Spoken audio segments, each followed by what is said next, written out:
O dilúvio foi um evento que separou épocas.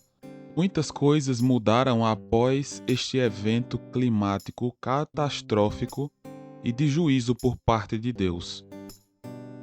Mas dentro desse evento existe uma dúvida que muitas vezes ronda nossas cabeças. Acompanhe comigo o texto de Gênesis, capítulo 6, versículo 2.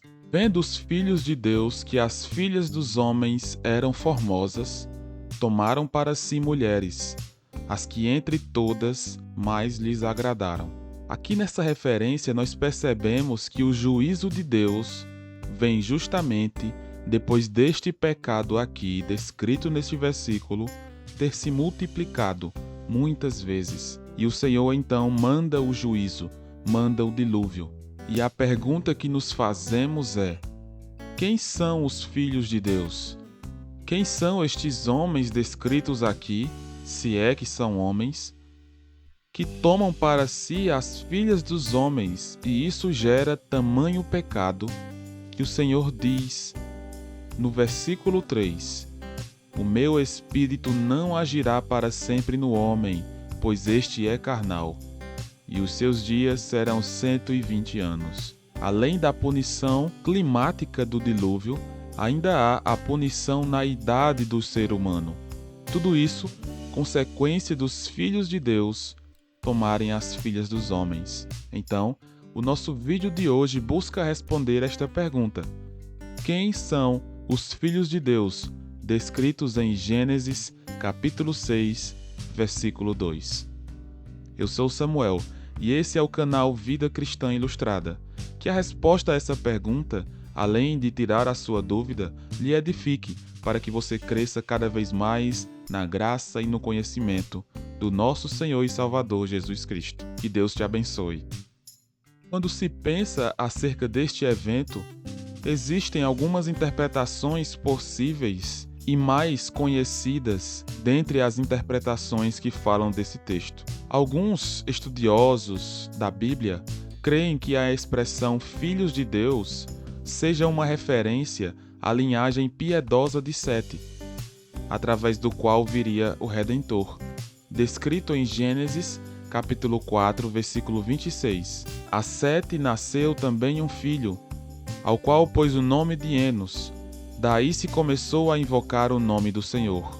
Eles alegam o seguinte: em primeiro lugar, isso encaixa perfeitamente com o contexto imediato, pois a descrição desse evento, cronologicamente falando, dentro do livro de Gênesis, vem anteriormente a esse evento de Gênesis 6, onde se tem o castigo do dilúvio, fazendo assim então referência à linhagem de Sete. Outra questão que os que defendem essa posição colocam é que isso também evita todo o problema decorrente da interpretação de que os filhos de Deus eram anjos. Além disso, está de acordo com o fato de que os seres humanos também são mencionados no Antigo Testamento como filhos de Deus, como é descrito, por exemplo, em Isaías 43, versículo 6. Direi ao norte, entrega, e ao sul, não retenhas. Trazei meus filhos de longe, minhas filhas, das extremidades da terra. Existe essa possibilidade de interpretar os filhos de Deus como a linhagem piedosa ou linhagem boa de Sete. Outra interpretação sobre os filhos de Deus faz referência a grandes homens, varões de renome na antiguidade. Os que defendem isso apontam para o fato de que o texto refere-se a gigantes e a homens valentes. Ainda, isso evita o problema de os anjos, espíritos, coabitarem com os seres humanos. Esta visão, então, identifica os filhos de Deus como reis poderosos deste período. Ainda há outra opção que combina essas interpretações, entendendo filhos de Deus como anjos, que não guardaram o seu estado original, como é descrito em Judas, versículo 6. E que na realidade possuíram seres humanos, levando-os a um cruzamento com as filhas dos homens, produzindo assim uma raça superior, cuja semente foram os gigantes. e os varões de renome, descrito em Gênesis 6. Esta posição parece explicar todos os pontos, exceto o problema insuperável de os anjos, não tendo corpos e sendo assexuados, coabitarem com os seres humanos, como é descrito em Hebreus capítulo 1, versículo 14. Não são todos eles espíritos ministradores, enviados para serviço a favor dos que hão de herdar a salvação? Estas então são as 3 posições mais conhecidas acerca de quem são os filhos de Deus. Existem alguns argumentos contra essa ideia de que os filhos de Deus eram os setistas apóstatas, a descendência de Sete que apostatou e adulterou com as mulheres. Versículo 1 e versículo 2 é entendido homens de maneiras diferentes. Se observarmos Gênesis 6, versículo 1, diz: como se foram multiplicando os homens na terra, eles nasceram filhas. E Gênesis, versículo 2, do capítulo 6, vendo os filhos de Deus que as filhas dos homens eram formosas.